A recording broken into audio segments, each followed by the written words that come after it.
जय माता दी। हर हर महादेव। स्वागत है आप सभी का आपके अपने चैनल हमारे संस्कार में। आज हम आपके लिए लेकर आए हैं नवरात्रि के चौथे दिन सुनी जाने वाली माँ कुष्मांडा की कथा। प्रिय भक्तों, आज नवरात्रि का चौथा दिन है और हमारे संस्कार चैनल की तरफ से आप सभी का बहुत बहुत हार्दिक स्वागत है और हमारी ये प्रार्थना है कि माँ कुष्मांडा आप सभी की सभी मनोकामनाएं पूर्ण करें, आप और आपके परिवारजनों पर हमेशा अपना आशीर्वाद बनाए रखें। नवरात्रि का यह पावन पर्व देवी माँ की शक्ति उपासना का महान अवसर होता है और इन 9 दिनों में माँ दुर्गा के 9 स्वरूपों की पूजा की जाती है और माँ का हर स्वरूप अपने भक्तों को अलग अलग प्रकार की शक्ति, भक्ति, ज्ञान और आशीर्वाद प्रदान करता है। आज हम नवरात्रि के चौथे दिन पूजी जाने वाली देवी माँ कुष्मांडा के बारे में आपको बताएंगे, उनकी कथा को सुनेंगे और ऐसा माना जाता है कि माँ कुष्मांडा की आराधना करने से भक्तों के जीवन में नई ऊर्जा, नया उत्साह और सकारात्मक शक्ति का संचार होता है। शास्त्रों में ऐसा वर्णित है कि माँ कुष्मांडा को षष्ठी आदि शक्ति कहा गया है और ऐसा माना जाता है कि जब इस ब्रह्मांड की रचना नहीं हुई थी, चारों ओर केवल गहरा अंधेरा ही अंधेरा था और कहीं भी जीवन का कोई भी नामो निशान नहीं था। तब देवी ने अपनी दिव्य शक्ति और मंद मुस्कान से इस ब्रह्मांड की रचना की थी। ऐसा भी कहा जाता है कि माँ कुष्मांडा ने अपनी हल्की सी मुस्कान से ब्रह्मांड का निर्माण कर दिया था, इसीलिए उन्हें सृष्टि की आदि शक्ति और सृजन की देवी भी कहा और माना जाता है। यही कारण है कि इन्हें ब्रह्मांड की उत्पत्ति करने वाली देवी के रूप में पूजा जाता है। माँ कुष्मांडा का स्वरूप अत्यंत तेजोमयी और दिव्य माना गया है। देवी की 8 भुजाएं हैं। उनके हाथों में कमल, पुष्प, अमृत, कलश, धनुष, बाण, चक्र, गदा, जपमाला और कमंडल धारण किए हुए हैं और उनका वाहन सिंह है, जो साहस और शक्ति का प्रतीक माना जाता है। माँ की सबसे अद्भुत विशेषता यह है कि यह सूर्यमंडल के भीतर निवास करती हैं और ऐसा कहा जाता है कि सूर्य के भीतर रहकर भी वे अपनी दिव्य शक्ति से संपूर्ण सृष्टि को ऊर्जा प्रदान करती हैं। उनके तेज के सामने सूर्य का प्रकाश भी फीका पड़ जाता है। इसी कारण उनकी उपासना करने से भक्तों को जीवन में नई ऊर्जा, नई शक्ति और नए उत्साह का आशीर्वाद मिलता है। अगर कोई व्यक्ति लंबे समय से बीमार हो या शारीरिक कमजोरी से परेशान हो तो माँ कुष्मांडा की आराधना, पूजा अर्चना से उसे स्वास्थ्य लाभ होने लगता है। पौराणिक कथा के अनुसार जब तीनों लोकों में असुरों का अत्याचार बहुत बढ़ गया था और यहाँ तक हालात पहुँच चुके थे कि देवता भी उनसे भयभीत हो गए थे, तब उन दुष्ट शक्तियों का अंत करने के लिए माता कुष्मांडा ने अवतार लिया था। अपनी दिव्य शक्ति से उन्होंने दैत्यों का संहार किया और तीनों लोकों में फिर से शांति धर्म की स्थापना की। कुष्मांडा शब्द एक अर्थ से कुम्हड़ा यानी कद्दू भी होता है, जिसे सीताफल भी कहा जाता है। इसीलिए माँ कुष्मांडा को कुष्मांड का भोग लगाया जाता है। उनकी पूजा में कुष्मांड यानी कद्दू या पेठे से बने व्यंजन अर्पित करने का विशेष महत्व और विधान माना गया है। नवरात्रि के चौथे दिन माँ कुष्मांडा की पूजा के लिए प्रातः काल ब्रह्म मुहूर्त में उठकर स्नान करना चाहिए और स्वस्थ तथा पीले रंग के वस्त्र धारण करने चाहिए। इसके बाद सूर्य भगवान को जल अर्पित करके व्रत का संकल्प लिया जाता है। फिर पूजा स्थल पर श्री ब्रह्मा विष्णु महेश का स्मरण करके माँ कुष्मांडा का ध्यान और पूजा करके फिर उन्हें भोग लगाया जाता है।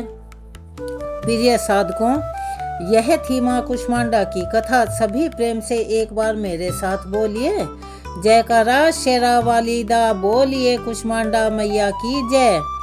अब हम आपको सुनाने जा रहे हैं देवी भागवत पुराण में जो अध्याय हमने कल छोड़ा था उसके आगे के अध्याय का वृतांत। आज भी माँ दुर्गा के सम्मान में आप इस वीडियो को लाइक करके कमेंट्स बॉक्स में जय माता दी जयकारा शेरा वालिदा लिखना मत भूलिएगा। व्यास जी कहते हैं, महाराज भगवती जगदम्बा श्रेष्ठ स्त्री के रूप में विराजमान थी। महिषासुर के मंत्री की बात सुनकर वे मुस्कुराती हुई मेघ की तरह गंभीर वाणी में उनसे कहने लगी। देवी ने कहा, मंत्रीवर, तुम्हें यह निश्चित रूप से समझ लेना चाहिए कि मैं देवताओं की जननी हूँ और मेरा नाम महालक्ष्मी है। संपूर्ण दैत्यों को मारने के लिए ही मैं समय समय पर प्रकट होती हूँ। महिषासुर का वध करने के लिए समस्त देवताओं ने मुझसे प्रार्थना की। उस दानवराज के कारण देवता अत्यंत कष्ट भोग रहे थे, दुख उठा रहे थे। इस समय उन्हें यज्ञ में भाग भी नहीं मिल रहा है, इसीलिए आज मेरा यहाँ पर आना हुआ है। मंत्रीवर, मैं महिषासुर को मारने के प्रयत्न में लगी हुई हूँ। मैं अकेली नहीं हूँ, मेरे साथ विपुल सेना है। तुमने जो सामनीति का प्रयोग करके आदर पूर्वक मेरा स्वागत सम्मान किया है, मीठे वचन कहे हैं, इसीलिए मैं तुम पर बहुत ही खुश और संतुष्ट हूँ। नहीं तो निश्चय ही जानो, मेरी दृष्टि धर्म अधर्म अच्छे बुरे की तुलना करने वाली है और उसके प्रभाव से तुम्हारे प्राण नहीं बच सकते। अब तुम मेरी बात मानकर उस पापी महिषासुर के पास जाकर उससे यह वचन कहना कि अगर तुझे प्राणों का लोभ ना हो, यानी कि तू जीवित रहना चाहता हो, तो तू अभी के अभी यहाँ से पाताल में चला जा। तू नहीं जाना चाहेगा तो तुझ अपराधी और दुष्ट को मैं युद्ध के मैदान में मार डालूंगी। मेरे बाण से तेरे शरीर की धज्जियां उड़ जाएंगी। तेरे लिए यमराज के घर जाना आवश्यक हो जाएगा, यानी तुझे मृत्यु को गले लगाना ही पड़ेगा। मेरी इस दयालुता को समझकर तू इसी क्षण इस लोक से विदा हो जा। हे मूढ़, तेरे मर जाने पर देवता स्वर्ग पर अधिकार कर लेंगे, अतः सागर पर्यंत इस पृथ्वी का परित्याग करके तू अकेला ही यहाँ से हट जाने की व्यवस्था खुद ही कर ले। मूर्ख, मेरे बाण तेरे शरीर को लक्ष्य बनाए इससे पहले ही तू पाताल में चले जाने से तेरी कुशल है। असुर, अगर तेरे मन में युद्ध करने की इच्छा हो तो अभी अपने संपूर्ण महाबली वीरों के साथ यहाँ पर आ जा। मैं तुझे यमराज के घर भेजने के लिए ही तैयार बैठी हूँ। अरे ओ प्रचंड मूर्ख, तेरे जैसे असंख्य दानवों का प्रत्येक युग में मैंने वध किया है, वैसे ही तुझे भी सम्रांगण में मार डालूंगी। तू मेरे शस्त्र धारण को सफल कर दे। मूर्ख, तू महान दुराचारी है। ब्रह्मा जी के द्वारा जो तुझे वरदान मिल गया है उसका अभिमान मत कर। केवल स्त्री ही तेरा वध कर सकती है। वह निश्चित जानकर तूने प्रधान देवताओं को असीम कष्ट पहुंचाया है, इसीलिए ब्रह्मा जी का वचन सत्य करना अब परम आवश्यक है। अतः अनुपम स्त्री का रूप धारण करके तुझ अपराधी को मारने के विचार से ही मैं यहाँ पर प्रकट हुई हूँ। हे मूर्ख, अगर तुझे जीने की इच्छा हो तो आज ही देवताओं के स्थान को छोड़कर पाताल में जहाँ सांपों का साम्राज्य है, अपनी ही इच्छा से वहाँ चला जा। व्यास जी कहते हैं, महिषासुर का वह प्रधानमंत्री भी शूरवीर था। देवताओं की बात सुनकर उसने उन्हीं के स्वर में उत्तर देना शुरू किया कि देवी, तुम अभिमान में चूर रहने वाली स्त्री के समान बातें कर रही हो। कहाँ तुम और कहाँ वो दानवराज। भला इस प्रकार का अनुचित युद्ध कैसे हो सकता है। तुम तो अकेली स्त्री हो। अभी जवानी के प्रथम सोपान पर तुम्हारा प्रवेश हुआ है, यानी कि नवयौवना हो। तुम्हारे सारे अंग भी कोमल हैं और उन महिषासुर के शरीर की आकृति बड़ी विशाल है, इसीलिए उनसे दोस्ती करना आसान नहीं है। लेकिन फिर भी अगर तुम चाहो तो उनके साथ तुम्हारी मित्रता हो सकती है। महिषासुर के पास तो हाथी घोड़े रथों से परिपूर्ण अनेक प्रकार की सेना है। भांति भांति के आयुध लिए हुए पैदल सैनिकों की संख्या भी। हे मूर्ख स्त्री, जिस प्रकार मालती के फूल को मसल डालने में गजराज यानी हाथी को कुछ भी मेहनत नहीं करनी पड़ती, ठीक उसी प्रकार से महिषासुर के हाथ से उस युद्ध स्थल में तुम्हारा अंत हो जाएगा। इसके लिए उन्हें भी कोई प्रयास नहीं करना पड़ेगा। हमारे राजा देवताओं के महान शत्रु हैं, किंतु तुम में उनकी अटूट श्रद्धा है। इसीलिए साम और दाम नीति का प्रयोग करके ही मैं तुमसे बातें करना उचित समझता हूँ। नहीं तो तुम झूठ बोलती हो, व्यर्थ के अभिमान में भरकर अपनी चतुरता दिखाती हो, और रूप एवं यौवन का तो तुम्हें महान अभिमान है। यह मानकर मैं तुम्हें आज ही बाण के द्वारा मृत्यु के मुख में झोंक देता। तुम्हारे रूप में जगत के रूपों को तुच्छ करने की योग्यता है। इसे सुनकर मेरे महाराज मोहित हो गए हैं। उनकी प्रसन्नता के लिए ही तुम्हारे प्रति मेरे मुख से ये अत्यंत मधुर वचन और वाणी निकल रही है। विशाल लोचने अर्थात बड़ी बड़ी आंखों वाली, उनके संपूर्ण राज्य और धन पर तो तुम्हारा ही अधिकार रहेगा। वे तुम्हारे सेवक होकर रहेंगे। मृत्युदायी क्रोध का परित्याग करके तुम उनसे प्रेम भाव बनाने की कृपा करो। हे भामिनी, मैं भक्ति पूर्वक तुम्हारे चरणों में पड़ा हूँ। सुचिस्मते, तुम्हें शीघ्र ही राजा महिषासुर की पटरानी बन जाना चाहिए। अविकल रूप से त्रिलोकी की सारी संपत्ति तुम्हारे अधीन होगी। महिषासुर से संबद्ध हो जाने पर संसार जनित समस्त सुख तुम्हारे लिए बहुत ही सुलभ हो जाएंगे। देवी ने कहा, मंत्रीवर सुनो, मैं शास्त्र की मर्यादा के अनुसार चतुरता का आश्रय लेकर वाक्यों का बिल्कुल सार अर्थ तुम्हें बताती हूँ। मेरी समझ में आ गया है कि तुम महिषासुर के प्रधानमंत्री हो। तुम्हारे इन वचनों से स्वतः सिद्ध हो रहा है कि तुम्हें भी पाशर्विक बुद्धि ही प्राप्त है। जिसके तुम जैसे मंत्री हैं, वहाँ भला बुद्धिमान कैसे हो सकता है। तुम दोनों एक समान हो। ब्रह्मा जी ने तुम्हारी अच्छी जोड़ी बनाई है। अरे मूर्ख, मेरे विषय में तुमने जो कहा है कि स्त्री स्वभाव वाली हो, सो विचार पूर्वक देखो तो क्या मैं पुरुष नहीं हूँ। मैंने स्वाभाविक गति से स्त्री का वेश धारण कर रखा है। तुम्हारे स्वामी स्त्री के हाथों अपनी मृत्यु मांग चुके हैं और उसे पूरा करने के लिए ही मुझे ऐसा करना पड़ा।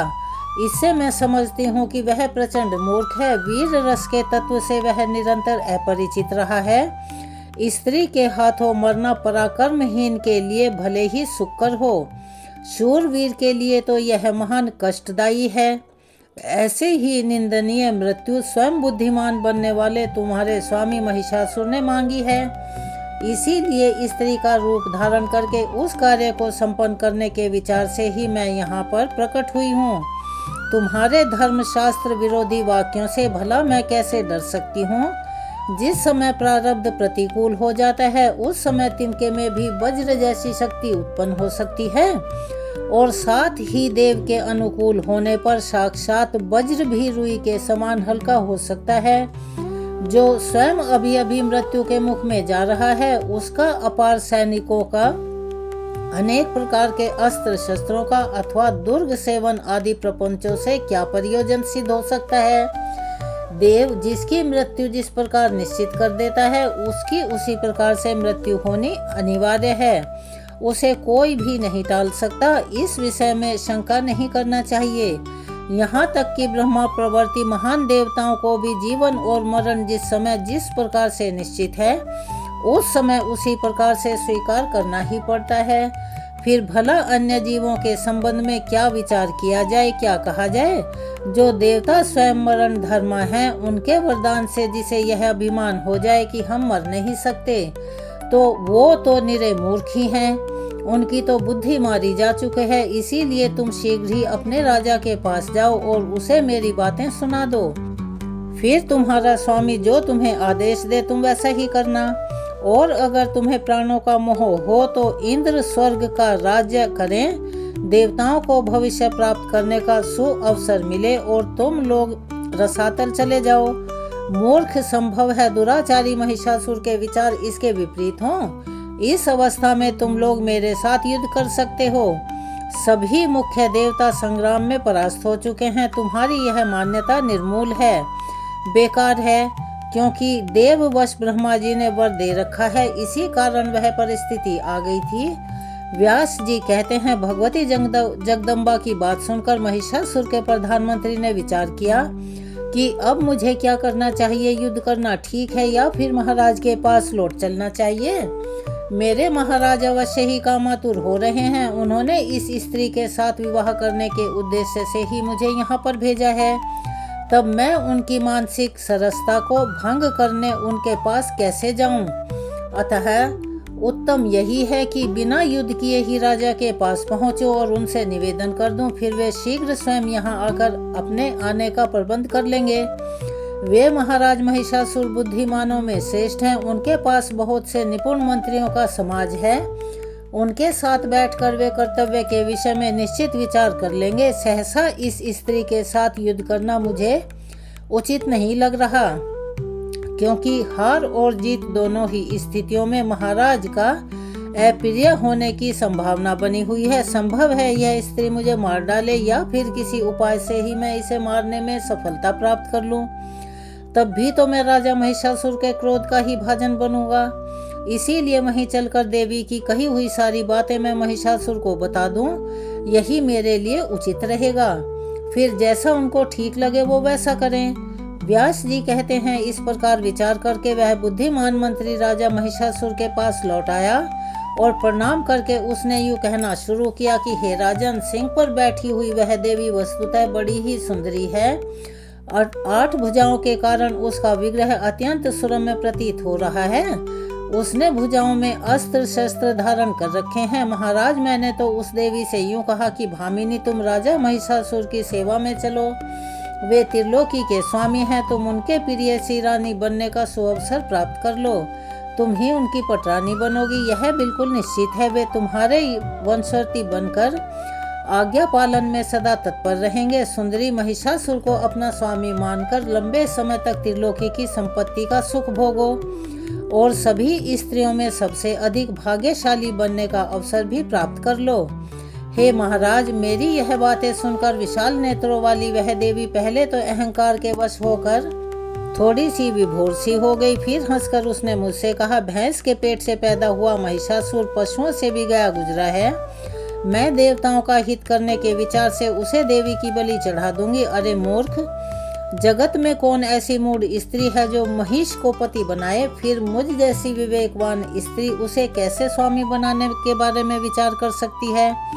सींग वाली भैंस ही उस सींग वाले भैंसे को अपना पति बनाया करें। मैं उस महर्षि की तरह डकारती हुई उसे अपना पति नहीं बना सकती।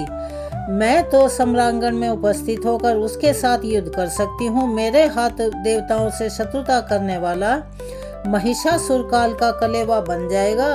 दुष्ट, अगर तुझे जीने की इच्छा हो तो पाताल में भाग जा। राजन, उस स्त्री ने बड़ी ही कठोर बातें मुझसे कही हैं। उन्हें सुनकर पहले तो मैंने बहुत सोचा विचारा, उसके बाद में वहां से लौट आया। रसभंग हो जाने की आशंका से मैंने उसके साथ युद्ध भी नहीं छेड़ा।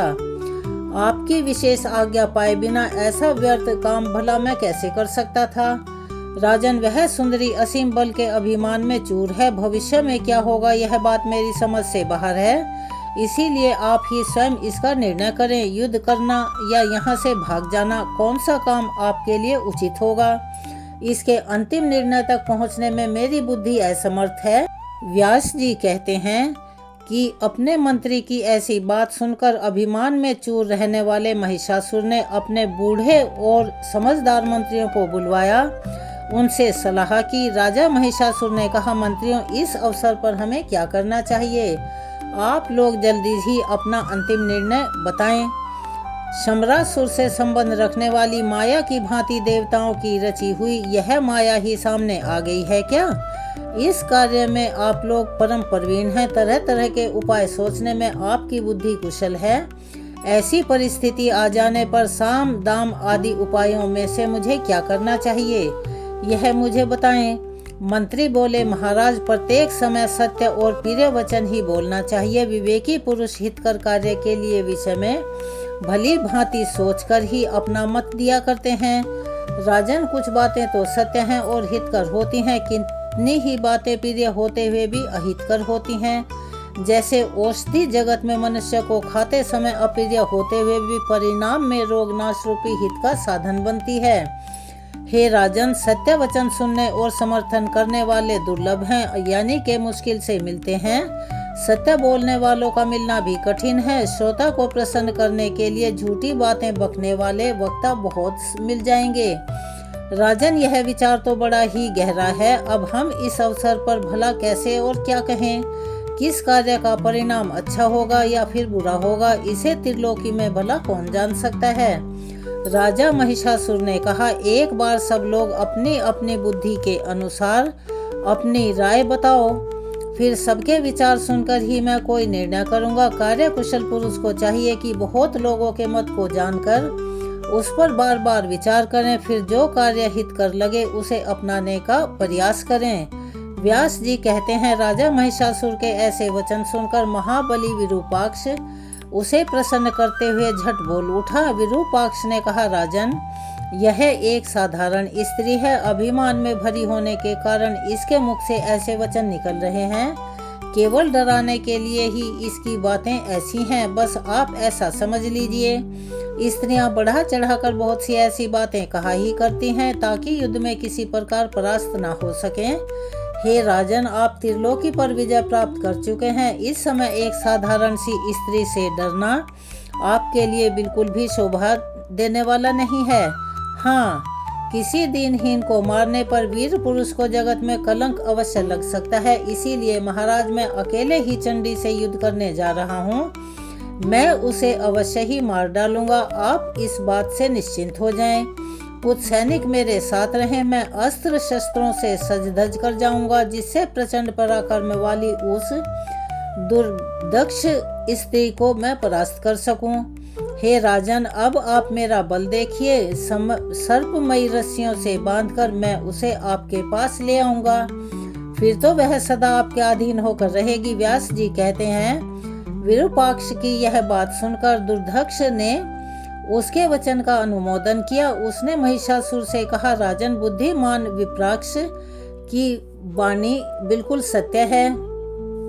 आप तो स्वयं ही विचार में कुशल हैं। मेरी भी कुछ प्रिय बातें सुनने की कृपा करें। और मुझे ऐसा लगता है कि अनुमान करने से तो ऐसा लग रहा है कि इस सुंदरी को कामदेव ने ही मद डाला है। अपने रूप के अभिमान में प्रमत्त रहने वाली स्त्री प्रायः ऐसा ही भाव बनाया करती है। उसकी हार्दिक इच्छा है कि डरा धमकाकर आपको अपने वश में कर लिया जाए। स्वाभिमानी स्त्रियों के यही तो हाव भाव हैं। इनके इस प्रकार के अभिप्राय को रसिक पुरुष भली भांति समझ लेते हैं। यह तो उस कामिनी की वक्रोक्ति मात्र है। ऐसी युवती अपने प्रियतम पति के लिए सदा लालायित रहती है। कोई काम शास्त्र का पारगामी पुरुष ही उसके अभिप्राय को समझ सकता है। उसने आपके प्रति जो यह कहा है कि मैं तुम्हें युद्ध स्थल पर बाणों से बीन दूंगी, कारण के जानने वाले विशिष्ट पुरुष इसके इस सार गर्भित वचन पर विचार तो करें।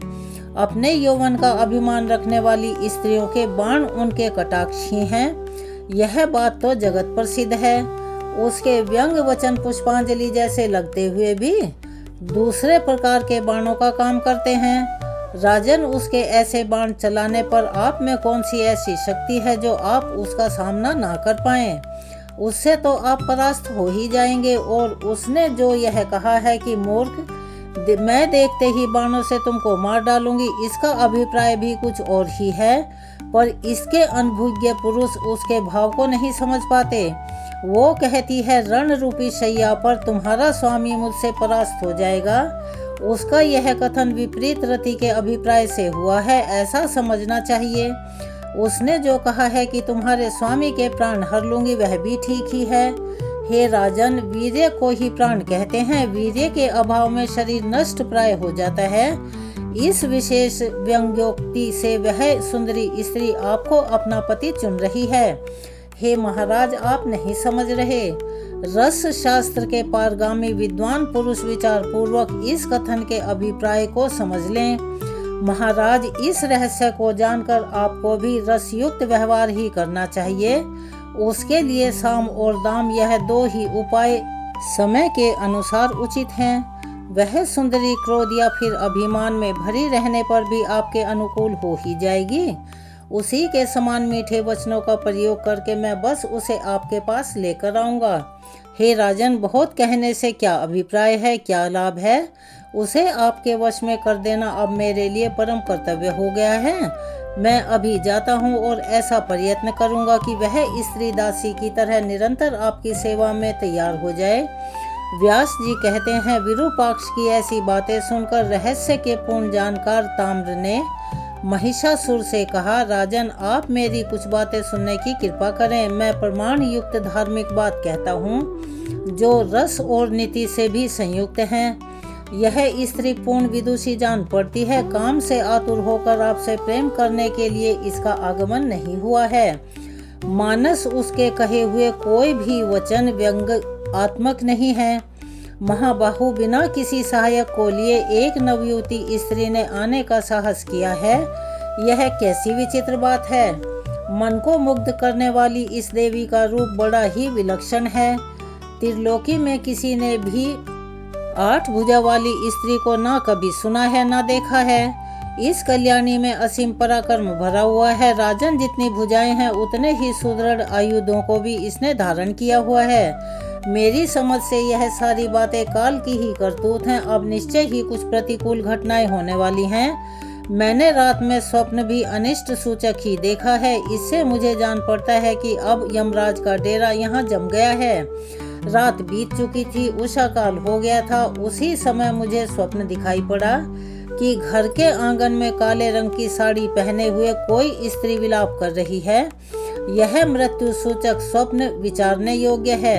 रात में भयंकर पक्षी घर घर घूमकर रो रहे हैं। इससे मैं जानता हूँ कोई भयानक अनिष्ट का कारण अवश्य ही उपस्थित होने वाला है और परिणाम भी दिखाई दे रहा है कि वह स्त्री युद्ध करने के लिए निश्चित विचार करके आपको बुला रही है। राजन, वह स्त्री ना मानुषी है और ना ही गांधर्वी और ना आसुरी है। इसे देवताओं की रची हुई माया समझना चाहिए।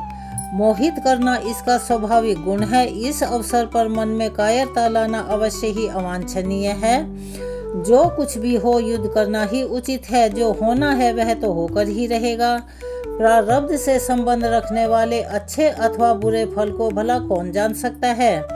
इस विषय में तो सभी अनभिज्ञ हैं, अनजान हैं। इसीलिए मेधावी पुरुष को चाहिए कि विचार पूर्वक धैर्य धारण करके स्थिर बना रहे। राजन, मनुष्यों के जीवन और मरण के विषय में विधाता का ही रचा हुआ शासन चलता है। उसे कोई मिटा नहीं सकता। त्रिलोकी में कोई भी ऐसा पुरुष नहीं है जो उसे निष्फल करने में समर्थ हो सके। महिषासुर ने कहा, महाभाग ताम्र, तुम युद्ध करने के लिए निश्चित विचार करके जाओ। उस स्वाभिमानी सुंदरी स्त्री को धर्म पूर्वक परास्त करके यानी हरा कर मेरे पास ले आना।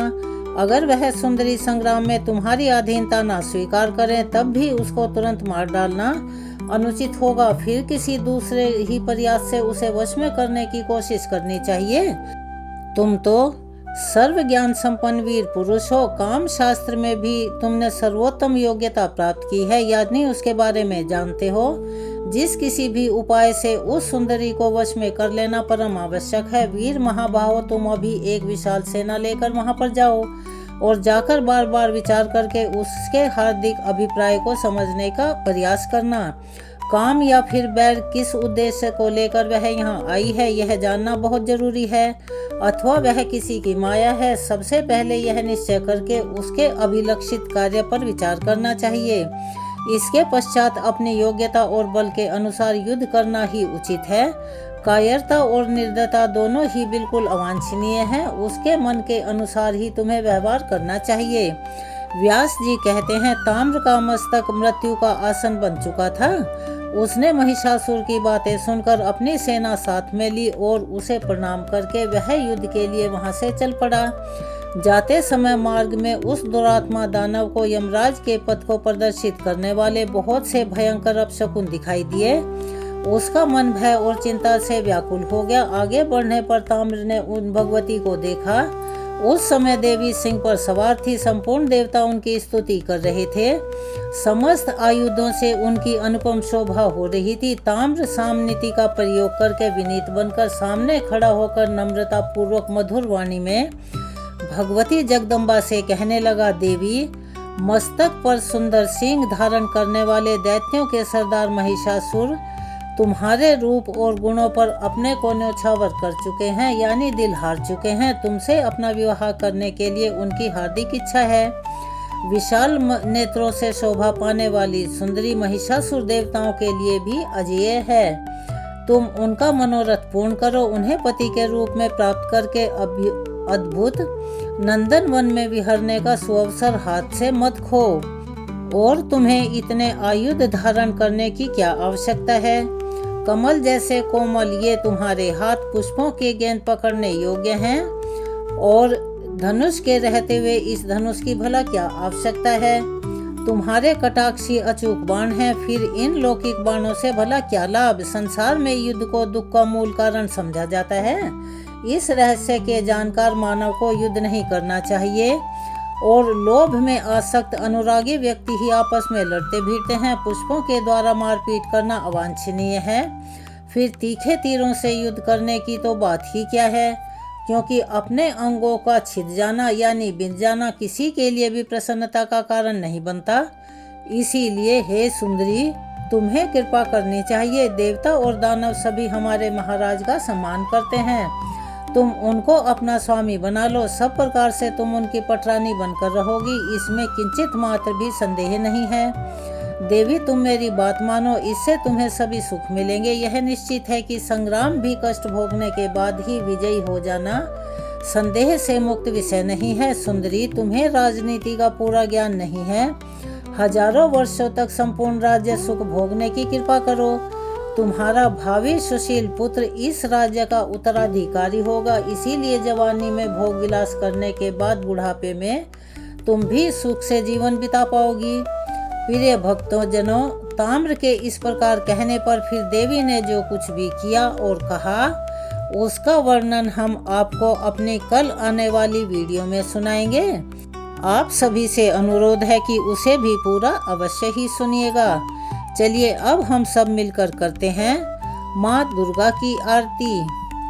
जय अम्बे गौरी मैया, जय श्यामा गौरी, तुमको निश दिन ध्यावत, मैया जी को सब दिन मनावत, हरि ब्रह्मा शिवरी, ओम जय अम्बे गौरी। मांग सिंदूर विराजत, टीको मृग मद को, मैया टीको मृग मद को, उज्ज्वल से दो नैना, उज्ज्वल से दो नैना, चंद्र बदननी को, ओम जय अम्बे गौरी।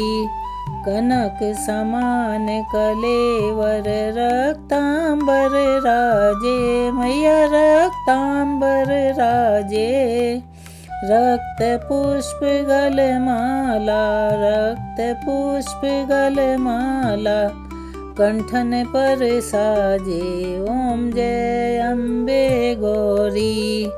केहरी वाहन राजत, खड़ग खपर धारी, मैया खड़ग खपर धारी, सुर नर मुनि जन सेवत, सुर नर मुनि जन सेवत, तिनके दुख हारी, ओम जय अम्बे गौरी।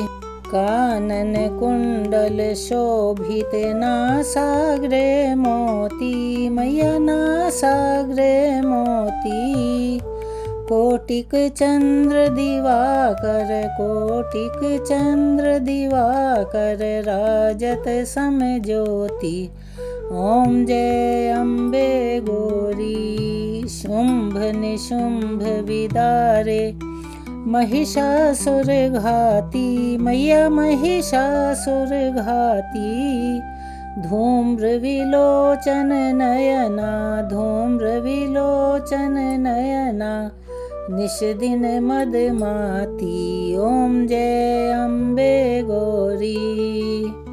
चंड और मुंड संहारे, शोणित बीज हरे, मैया शोणित बीज हरे, मधु कैटभ दौ मारे, मधु कैटभ दौ मारे, सुर भयहीन करे, ओम जय अम्बे गौरी तुम ब्रह्माणी रुद्राणी तुम कमला रानी, मैया तुम कमला रानी। आगम निगम बखानी, आगम निगम बखानी तुम शिव पट रानी। ओम जय अम्बे गौरी 64 योगिनी गावत नृत्य करत भैरो, मैया नृत्य करत भैरो।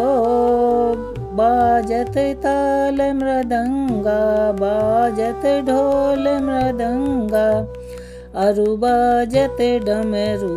ओम जय अम्बे गौरी तुम ही जग की माता, तुम ही हो भरता, मैया तुम ही हो भरता। भक्तन की दुख हरता, भक्तन की दुख हरता, सुख संपत्ति करता। ओम जय अम्बे गौरी भुजाचार अति शोभित वर मुद्राधारी, मैया वर मुद्राधारी। मन वांछित फल पावत, मन वांछित फल पावत, सेवत नर नारी।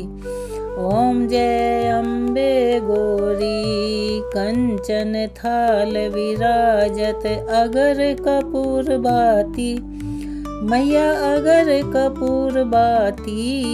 श्रीमाल के तुम्हें राजत, श्रीमाल के तुम्हें राजत, कोटि रतन ज्योति।